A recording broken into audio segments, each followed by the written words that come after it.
Alors Dieu prononça toutes ces paroles en disant, je suis l'Éternel ton Dieu qui te fait sortir du pays d'Égypte, de la maison de servitude. Tu n'auras pas d'autre Dieu devant ma face. Tu ne te feras pas de statue, ni de représentation quelconque de ce qui est en haut dans le ciel, de ce qui est en bas sur la terre, et de ce qui est dans les eaux plus bas que la terre. Tu ne te prosterneras pas devant elles, et tu ne les rendras pas de culte, car moi, l'Éternel ton Dieu, je suis un Dieu jaloux qui punit la faute des pères sur les fils jusqu'à la 3e et à la 4e génération de ceux qui me haïssent, et qui usent de bienveillance jusqu'à 1000 générations envers ceux qui m'aiment et qui gardent mes commandements. Tu ne prendras pas le nom de l'Éternel ton Dieu en vain, car l'Éternel ne tiendra pas pour innocent celui qui prendra son nom en vain. Souviens-toi du jour du sabbat pour le sanctifier. Tu travailleras 6 jours et tu feras tout ton ouvrage. Mais le 7e jour est le sabbat de l'Éternel ton Dieu. Tu ne feras aucun ouvrage, ni toi, ni ton fils, ni ta fille, ni ton serviteur, ni ta servante, ni ton bétail, ni l'étranger qui réside chez toi. Car en 6 jours, l'Éternel a fait le ciel, la terre, la mer et tout ce qui se trouve. Et il s'est reposé le 7e jour. C'est pourquoi l'Éternel a béni les jours du sabbat et l'a sanctifié. Honore ton père et ta mère, afin que tes jours se prolongent sur la terre que l'Éternel ton Dieu te donne. Tu ne commettras pas de meurtre, tu ne commettras pas d'adultère, tu ne commettras pas de vol, tu ne porteras pas de faux témoignages contre ton prochain. Tu ne convoiteras pas la maison de ton prochain.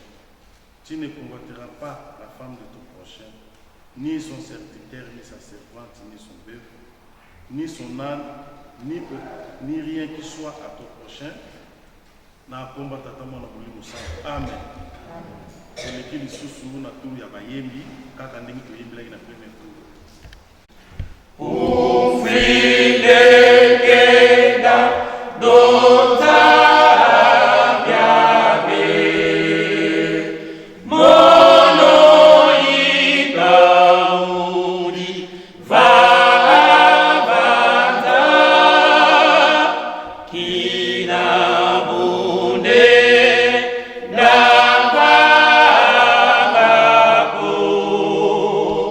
Mo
nasalela yo na solo ekolo nakopesa yo nini ye sunga ngai nasalela yo na solo ekolo nakopesa yo nini ye sunga ngai nasalela yo na solo ekolo nakopesa yo nini ye sunga ngai nasalela yo na solo likolo mpe mokili ezali ya yo biloko biso mpe esi osala ngai mpe yo nde osalaki ngai ekolo nakopesa yo nini ye sunga ngai nasalela yo na solo ekolo nakopesa yo nini ye sunga ngai nasalela yo na solo likolo mpe mokili ezali ya yo biloko biso mpe esi osala ngai mpe yo nde osalaki ngai ekolo nakopesa yo nini ye sunga ngai nasalela yo na solo ekolo nakopesa yo nini ye sunga ngai nasalela yo na solo likolo mpe mokili ezali ya yo biloko biso mpe esi osala ngai mpe yo nde osalaki ngai ekolo nakopesa yo nini ye sunga ngai nasalela yo na solo ekolo nakopesa yo nini ye sunga ngai nasalela yo na solo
Avandina Banjelu Baye Kongo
na tata ya mwana petala molimo santo.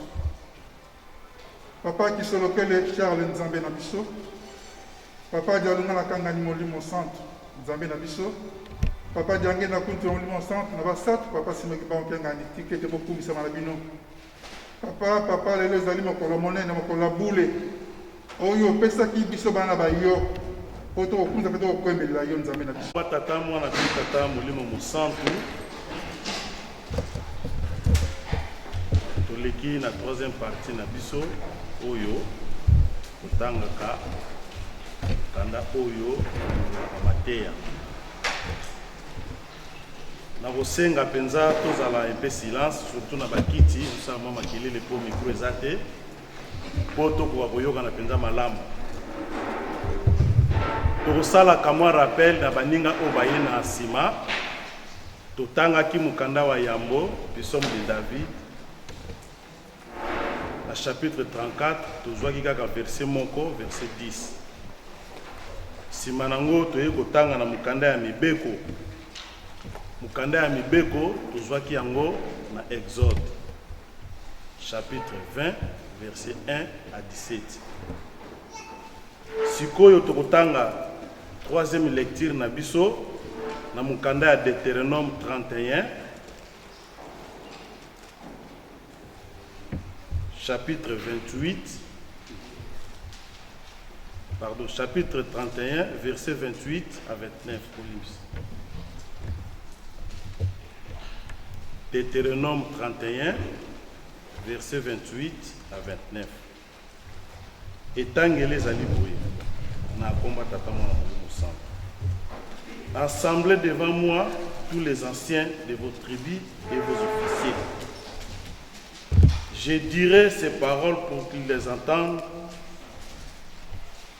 et je prendrai à témoin contre eux les ciels et la terre.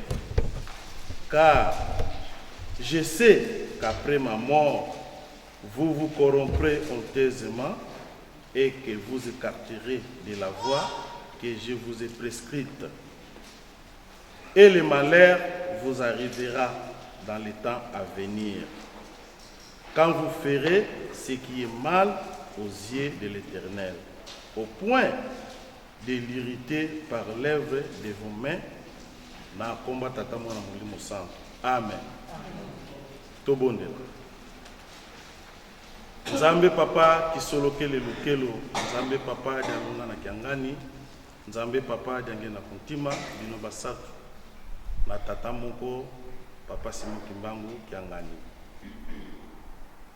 Lelo ezali mokolo mwa yenga. Mokolo mwa yenga ezalaka convocation sainte. Toyaka na ndako na yo pona kotika mabe. Mayemanso totambolaki nango na poso oyo toyebaki te nde ntango tokomaka awa na convocation wana nde yo ponaka motei kati na biso ye nde arapelaka biso makambo oyo toyelaka esika oyo papa. Mokolo mwa yenga ezali mokolo ya bopemi wa yo Nzambe na biso. Na mboka bule mboka nkambe siko vandi ozali komona biso nyonso bana na yo bisika tozali. Yo zali molimo papa. Mukanda o natangi na lingi na limbola. Kotika te na limbola ngai moko kasi nde na sengi na yo olata ngai po ete mai na koloba ezala na komba tata mwana molimo santo. Amen.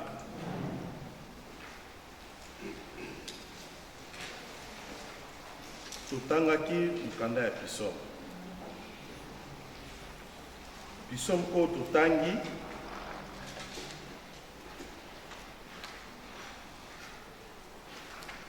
ezali Psaume ya David. Tokozala penda kuna molai mingi te parce que Psaume o tutangi nzembo nango yembami awa. Psaume oyo ezali Psaume ya fidélité. Donc vous allez fidèle dans Nzambe. Et l'obi craignez l'Éternel, vous c'est saint, car rien ne manque à ceux qui le craignent. Les alliés David, moto akomelaki biso chapitre oyo na bitumba azalaki na yango. Ntango alongaki bitumba wana nde apesaki conseil na ba oyo balingaka tata Nzambe. Toyebi ke ye azali mutu ya yambo oyo akomaki mikanda mingi totangi. Tosali historique ya Psaume te ndengi toyebi akomaki 70 baninga mosusu bakomaki baninga mosusu bakomaki.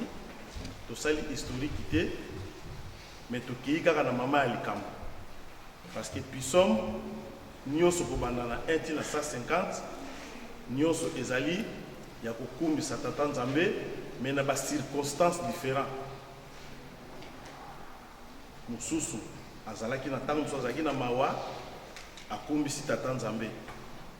Tango mosusu azalaki na esengo akumbisi tata Nzambe.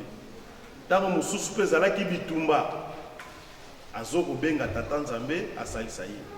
Mais oyo totangi ye alongaki aye ko comprendre que mutu po longa bitumba na ba bitumba modèle o catégorie ezalaki wana faut zala pena mutu za na confiance ya tata Nzambe yango apesaki conseil. Biso bawe tolingaka ye, biso bawe tosalelaka ye, donc basantu ndenge tovandi awa toye koyoka liloba na ye. Na verset oyo totangi akalifie biso ndenge wana vous c'est saint. Saint azalaka toujours na fidélité ya tata Nzambe. Saint azalaka infidèle na tata Nzambe te. David toyebi bien que abundaki mingi parce que elembo na ya botamaki nango ye azalaki guerrier. Ezalaki elembo tata Nzambe apesaki ye. Bana Israël na bitumba nyonso bazalaki ko livrer na ba Philistin et banda kozala na bango pasi. Soki balongi ba Philistin tango bakozonga sima omona tango bakobonga ma 3 mois 4 mois 5 mois tango bakozonga omona bagane so ba juif donc ba israélien et banda kozala ndengo wana. Mais uta David abomaka Goliath tindengi toza lelo boye batikala so kolonga Israël te. Mais lokola bazalaki ke soki bayoki te tata Nzambe makambo soko olatisa bango nde babanda kokende mingi bowumbu po akorijaka bango po alatisaka bango ke ezali kaka ngai bino boza na bato mosusu te boza mpe na motu mosusu te oyo asalisaka bino. Ntango bazokozwa banzambe ya bapaya bazokozongisa na libota na bango po bango bazalaki basaint ye alingaki bazala basaint po basalela tata Nzambe. Mais babanda kozala mingi na catégorie wana te. Mais ndengi esilelaki royaume ya Israël ndenge esilelaki po tata Nzambe alobi na David soko osali malamu tambuli malamu na trône na yo okozanga successeur te. Tango ye akufaki arapele yango mwana na ye Salomo. Salomo adebandela bandaki malamu suki ezalaki mabe. Mais tango tata Nzambe abomaki royaume wana ekomaki mibale ekabwanaki wana eza volé mosusu. Donc pona nini botosi biso toye awa tokumbisi tata Nzambe parce que nzembo oyo ndingi chapitre oyo verset oyo totangi fliki ayembi yango nzembo dirija ayembaka ata bato bazokoluka molimo monga mobunga nga na yebi eza mopepe.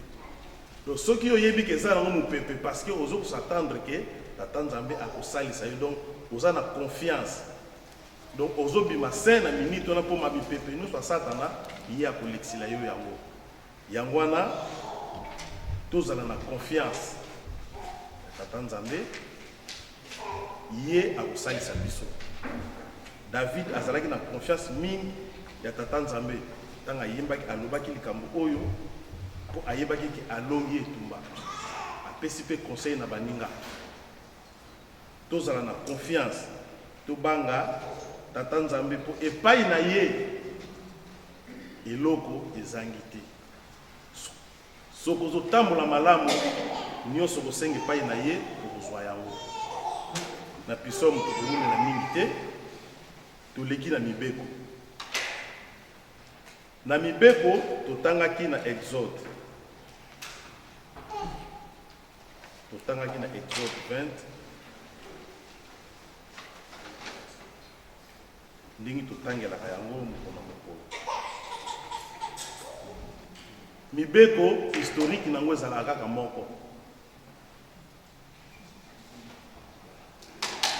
Ezalaki promesse ya Abraham. Tata Nzambe alobi na ye atumbela ye mbeka, ayebisaki babiloko ya kotumba. Kasi Abraham asalaki nyonso ndenge Nzambe asengaki ye te. Oyo minene asalaki yango. Banyama oyo biloko ezalaki ya mike neti ndeke atumbaki yango te, alongolaki biloko oyo ezalaki na kati te.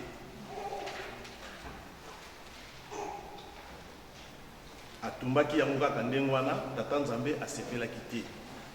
Nde apesaki etumbu. Kasi etumbu wana lobaki bien Abraham adeterminaki bakokende bowumbu ya 400 ans. Etumbu moko te epai ya Tata Nzambe etikalaka libela. Mutu moko kaka aza na etumbu ya libela. Eza Lucifer. Po bakomaki yango na Bible ki bakokanga ye pendant 1000 ans, après bakotika ye lisusu. Akoséduire lisusu mokili moke, et après bakokanga ye, bakodétruire ye kaka. Mais biso nyonso toza awa yango wana bateyaka biso. Po tozali batu, po tosalami na mabele. Satan asalama na mabele te. Aza molimo ya mabe. Soki akotaka kati na biso, po biso tosalelaka Tata Nzambe ndenge Tata Nzambe alingaka te.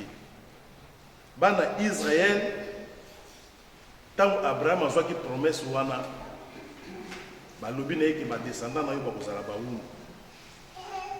Ezwaki ye te. Ezwaki pe Isaac te. Ezwaki pe Jacob te, mais ebandi na Jacob ti na se wana. Baya kokota bowumbu. Basalaki 4 siècles.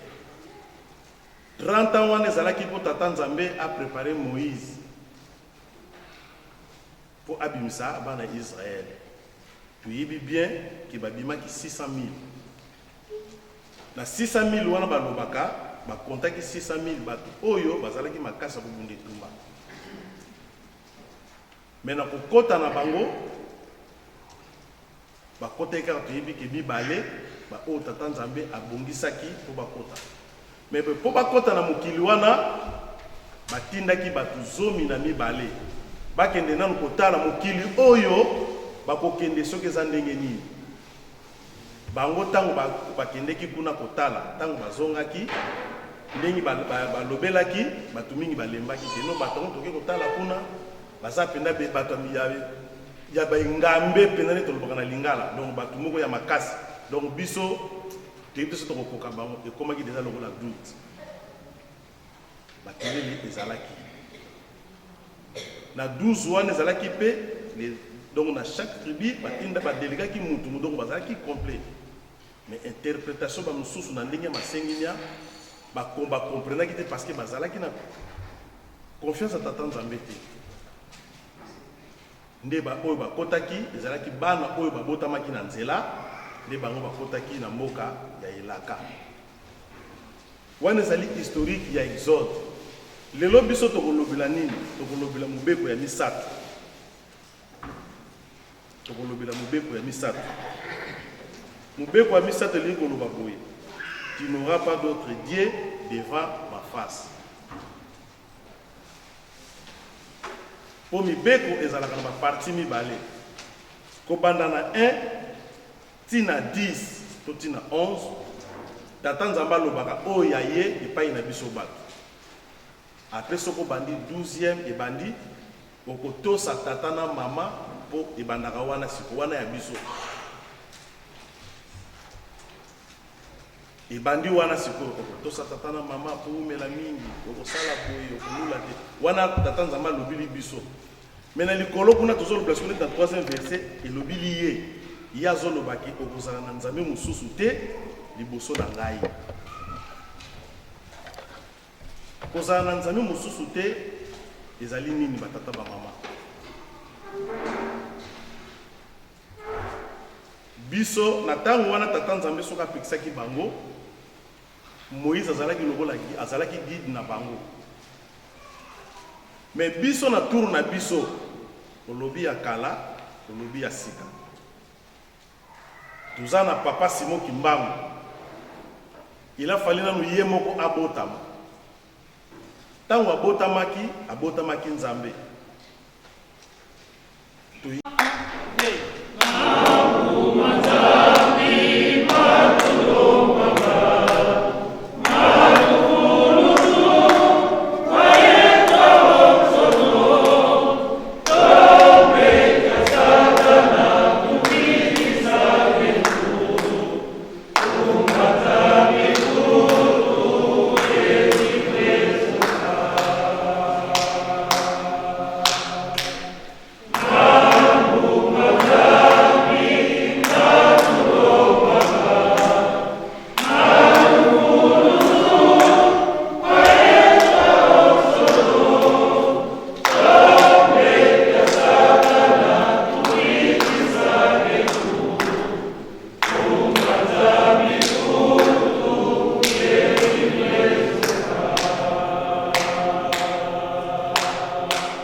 Na kombo ya tata mwana pe tata molimo santo batata ba mama toyoki ndenge papa mote atei biso azalaki clair l'exposé na ye tokoloba nini c'est-à-dire nous traversons un cycle spirituel de la fin du temps.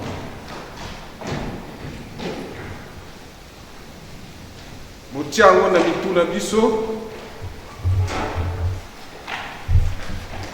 nous traversons un cycle spirituel de la fin du temps. Moment oyo tozali, pourquoi cycle de la fin du temps? Paroisse Saint-Ouen, vous allez riche. Naboyo baliaka na soirée spirituelle. Ndenge tolobaka mabomba mosusu muke muke. Na yibisaki bino. Ngoma na biso ezali na ba cycle, 10 cycles. 1921 comme on a 1931, premier cycle. Kunande Nguya et Nikolo et Kiteki, Awanase. Poboye ba étape. Oye Zali na kati ya Lingomba. deuxième cycle de 31, donc 1931 à 1941, 10 ans, ezali Nzambe asali akitisi apesi nguya na mabele. Alors, beaucoup de question. Apesi nguya na mabele ndenge nini? C'est un phénomène spirituel. Vous n'allez pas comprendre ça. Yango tokosenga kana banganga Nzambe bopusanaka po boyeba ba signification wana. Nguya ya mabele ndenge nini? Po mabele tovandi ezali na nguya na yango ekitaki na 1931 komona 1941 lingomba ya Papa Simon Kimbawa.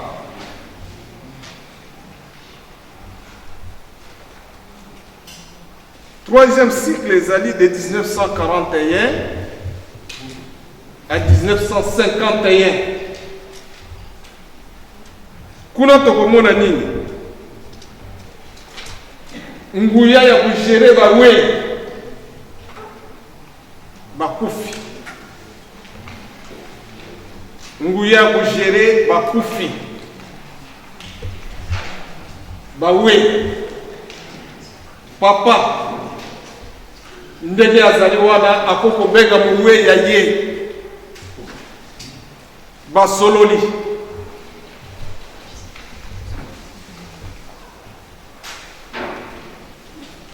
nazo kopesa bino makambo oyo pour être bon comprendre qu'est-ce qui nous arrive, pourquoi tozoloba fin du temps, pourquoi cycle oyo komi ya fin du temps. Donc, nous avons pas ezali programme, il y a département et évangélisation.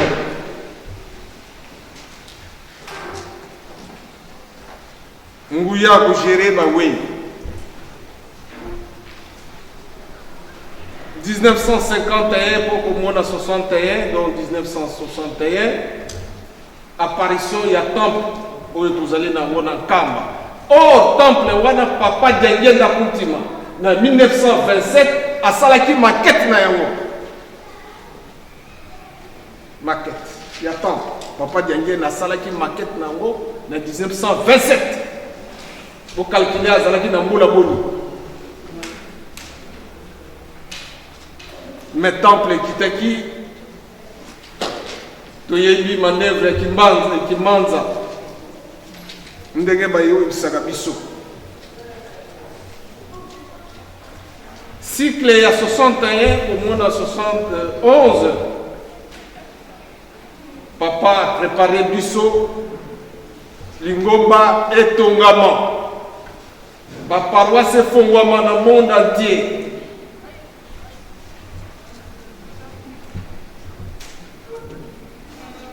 Pe apetolaki biso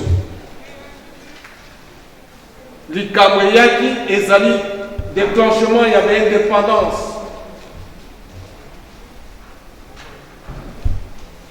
En Afrique. 71 comme on a 81 cycle wana et pessibi sur le tomo, il y a besoin de retraite spirituelle. Pe ya botongi temple. Pe bofongoli yango na le 6 avril 1981. Mutu mwindo abimi na bowungu ya 4400 ans. Cycle ya 81 comme on a 91. Bah voilà, bah préparer biso, les sous na retraite. Mais mon pépé moko yaki ya makasi. Wana to solo la wana banganza.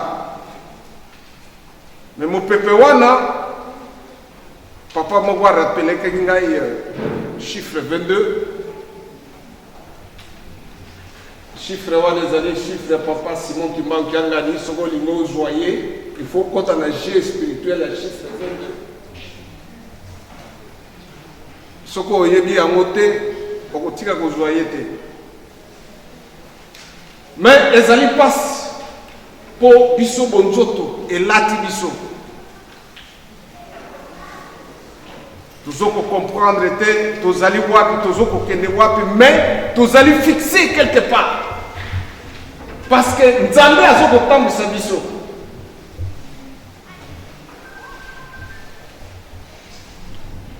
Ben voilà, baye ko préparer biso. Kolo Yesu Kristo asokolaki baye kolinga na ye makolo. 91 comme on a 2011, voilà, va préparer biso. Basokolo biso makolo. Lettre Yasuka ya papa Diangue na Kuntima, sa dernière lettre. O ezalaki préparatif ba jeûne de prière. To ya ba jeûne ya sacrifice ya kosenga bolibisi. Wana ezalaki préparation ya makasi ndenge kolo Yesu Kristo asokolaki baye koloni na ye makolo batata ba mama lettre wana ngai na bumisaki yango mais nazwaki lisusu papa Mario apesaki ngai papa badi banga yaka. Papa vient. Il y a autant de la biso lettre wana. Oyo papa comment qu'il est 17 mai 1992 pour à préparer biso pour kene na bango peto zela likamu moko oyo bango ba ko déclencher na mokili.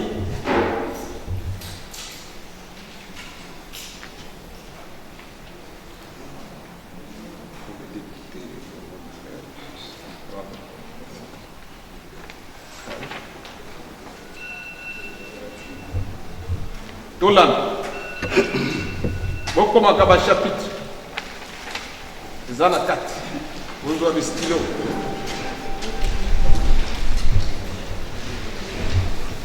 Au nom du Père, du Fils et du Saint-Esprit. La dernière lettre de son éminence Dianguena.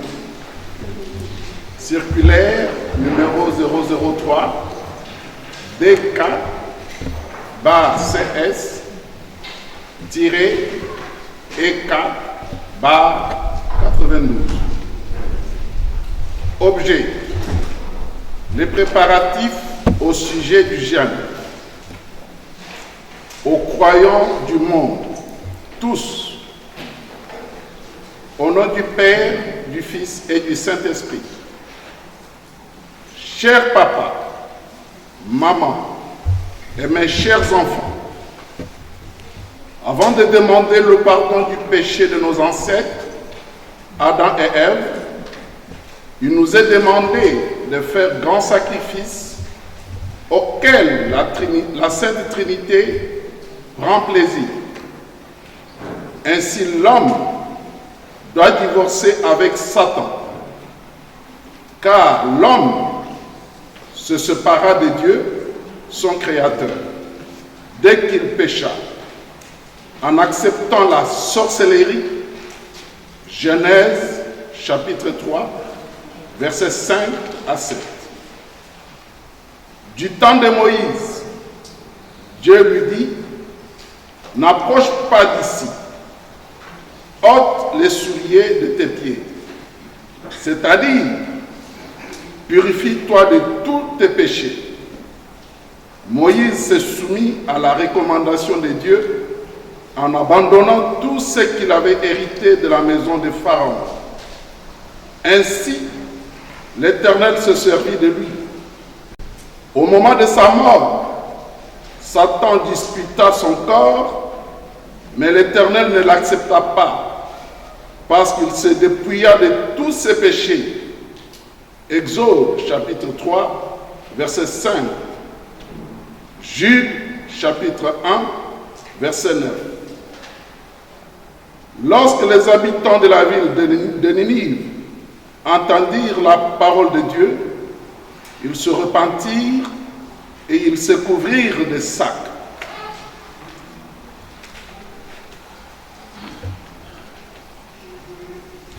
La dernière lettre de son éminence Djangenda. Alors l'Éternel Dieu regarda le mal qu'il avait résolu de leur faire. Ils furent sauvés. Jonas, chapitre 3, verset 8.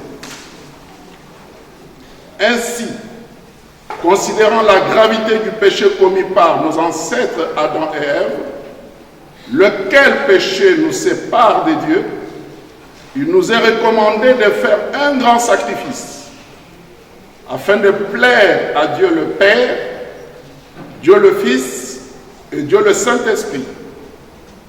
Ce sacrifice consiste à rompre définitivement le mal, conformément aux Écritures saintes selon Ésaïe chapitre 58, versets 6 à 7, 13 à 14. Dieu dit, « Voici le jeûne auquel je prends plaisir. Détache les 3 chaînes de la méchanceté, c'est-à-dire abandonne la sorcellerie, magie, rose-croix, franc-maçonnerie, talisman, maïkari et toutes les sociétés secrètes. Confesse, remets ta sorcellerie, livre, stylo, chaîne, barbe, mouchoir, lunettes, montre, etc. Deutéronome, chapitre 18, versets 9 à 12. Lévitique, chapitre 19, versets 26 à 28. Chapitre 20, versets 1 à 7. Exode, chapitre 20, versets 3 à 5. Matthieu, chapitre 6, verset 24. Colossiens, chapitre 3, versets 5 à 6. Michée, chapitre 3, verset 3. Chapitre 5, verset 12. Apocalypse, chapitre 22, et le verset 15. Divorce avec les morts et les esprits impurs qui sont dans l'eau et sur la terre. Lévitique, chapitre 20, verset 6. Évite les avortements. Ne vole pas. Ne commets pas d'adultère. Ne te prostitue pas. Ne te livre pas aux danses.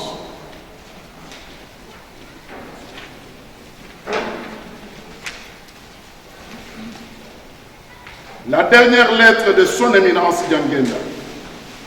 Ne querelle pas ni te battre. Galates chapitre 5, verset 19 à 21. Exode chapitre 20, verset 3 à 16. Genèse chapitre 9, verset 1 à 5. Ézéchiel chapitre 33, verset 26. Détache les liens de servitude comme le jeune fille qui ne se marie pas, les jeunes gens qui n'ont pas de chance de trouver du travail, les couples qui n'ont pas de chance d'avoir des enfants, les gens rendus stériles. Libère les esprits des gens emprisonnés sous l'eau et sur les arbres et toutes sortes de gibiers et plantes comestibles que tu as gardées d'une manière superstitieuse.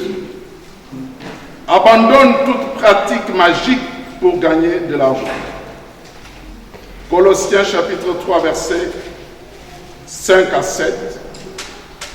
Deutéronome chapitre 18 versets 10 à 11. Matthieu chapitre 3 verset 8. Exode chapitre 20 et le verset 17. évite l'égoïsme. Matthieu chapitre 25, versets 31 à 36. 1 Corinthiens chapitre 13, versets 5 à 7. Libère les orphelins, les opprimés. Laisse toute pratique nuisible à ton prochain. Partage ton pain avec celui qui a faim. Couvre celui qui est nu. Ne te détourne pas de ton semblable. Matthieu chapitre 19, le verset 19. Fais entrer dans ta maison les malheureux. Ne discute pas ou douter. Jacques chapitre 1, le verset 6. Paye toute dette contractée à autrui. Romains chapitre 13, le verset 8. Évite d'aller critiquer les autres. Pas de faux témoignages contre le prochain. Exode chapitre 20, verset 16.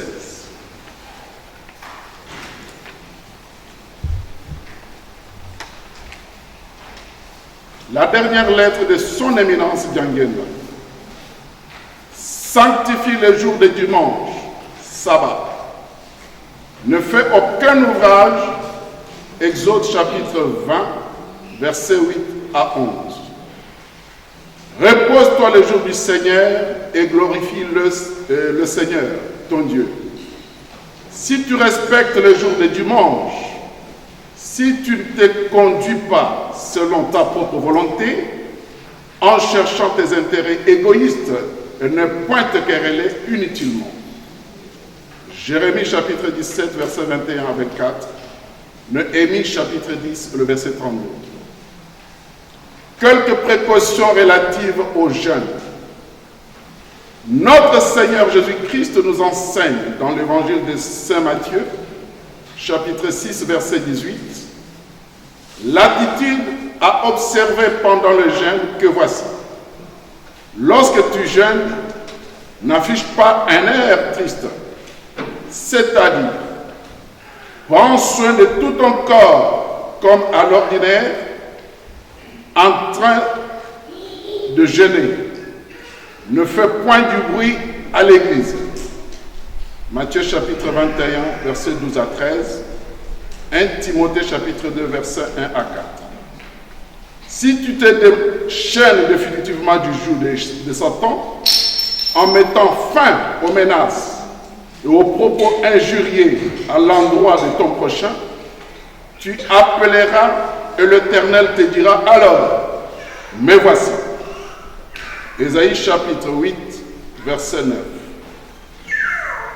Voilà, cher papa, maman et mes chers enfants, le genre de sacrifice auquel le Père, le Fils et le Saint-Esprit prennent plaisir.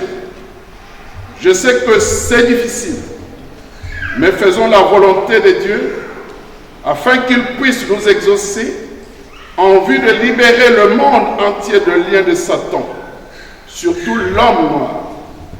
Proverbe chapitre 1, versets 7 à 9, Ecclésiaste chapitre 11, versets 8 à 10, et ensuite chapitre 3 et le verset 9.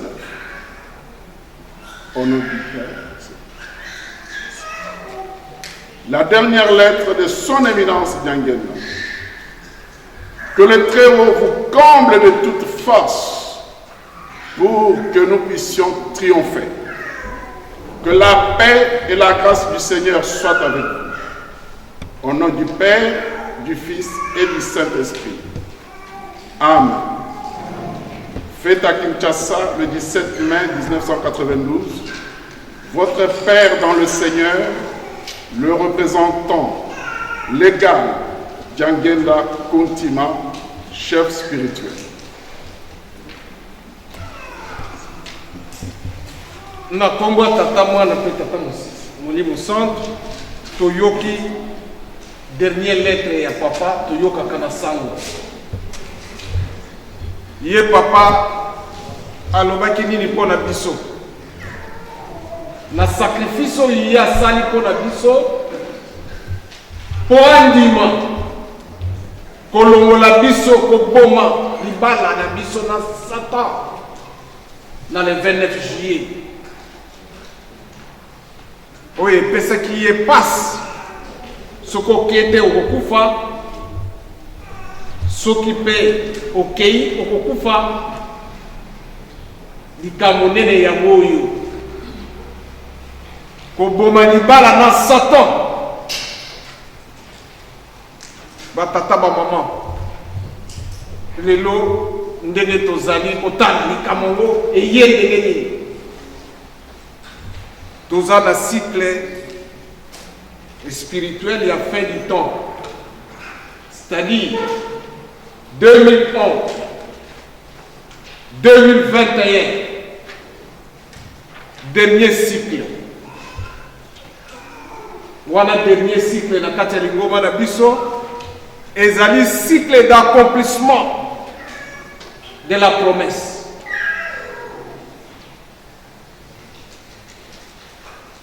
Ezali cycle d'accomplissement, il y a promesse. Il y a Nkolo Yesu Christo, il y a Papa Simon Kimbangu, il y a Bamboa la Misato. Siko balakisi biso mwa muke na mwa mopepe oyo ya maladi. Médicament ezoko ya liboso. Yo position na yo ezali ndenge nini? Tozali na bandimi. Mondimi azwi baptême. Mais poko mwana na Nzambe babenga yo mwana Papa Simon Kimbangu, il faut koboma libala na Satan. Po babenga yo mwana na Nzambe, mwana ya Papa Simon Kimbangu. Dans la condition Papa Diangue d'apesi yango wana. Donc toujours pour encadrer pour azalaki pasteur et pas une source pour une église pentecôtiste, je pense. Amené au apostolique, aza théologien, tant que tout ça qui rapport na Kamba. Papa amonaki ye totindaki ye mikanda officiel eyaki po ete topesa ye formation pastorale kimbangi yango tozopesa ye formation soki bomoni ye lere mosusu totindi ye boloba te aye ndenge nini na lotomo ya Kamba, na lotomo ya département évangélisation, na lotomo ya papa nde tozokoencadre ye. Soki formation na ye esili de tokopesa rapport na papa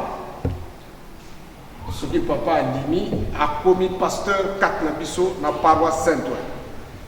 Esengo te. Voilà, papa merci. Toyebi que topesi au programme okolanda na formation nyonso ndenge topesi au calendrier tekino Nzambe akosunga biso pour respecter ye omona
munazola kwangese ye mwana velela tata simukimbangu kyangani tuvutulidya matondo kanilumbukika kinene kya nlongo ngwidi mambo makwe nchikukusu zako papa kutubambuli moyo votoka kangu ya nsuka maonso matuwidi mfumu bika muntu kalundamo betu katona na ngolo na mayela matulundila mambo mangoko. Conduis tout un chacun, épargne-nous de tout danger. Fais de sorte, Seigneur, que nous puissions nous retrouver le mercredi, cette date mémorable. Papa, nous nous mettons à ta disposition. Soutiens-nous, guide-nous, protège-nous. Nous te demandons tout cela au nom du Père, du Fils et du Saint-Esprit. Amen. Amen.